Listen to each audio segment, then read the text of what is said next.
ఐబాన్స్ India England సెమీఫైనల్లో England toss గెలిచి bowling ఎంచుకుని ఇండియా బ్యాటింగ్ వచ్చినప్పుడు విరాట్ కోహ్లీ అవుట్ అయిపోయాడు. రిషబ్ పంత్ దగ్గర వెంటనే క్రీజ్లో ఉండలేకపోయాడు. వెంటనే రిషబ్ పంత్ అవుట్ అయిపోయాడు. రోహిత్ శర్మ మాత్రం 4 ఆడుతున్నారు. 26 బంతుల్లో 37 కొట్టి బాగా రాణిస్తున్న సూర్యకుమార్ యాదవ్ టచ్లో ఉన్నాడు. 7 బాల్కి 13 కొట్టి ఒక సిక్స్ కొట్టాడు. మ్యాచ్ వాన పడింది.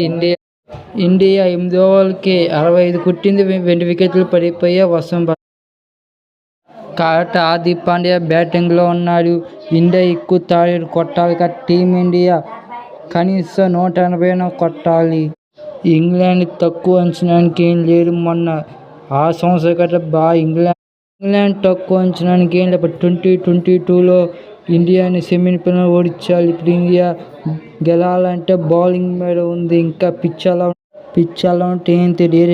ఇండియా ఈ మ్యాచ్ గెలిచి ఫైనల్కి వెళ్ళి కప్పు గెలాలి.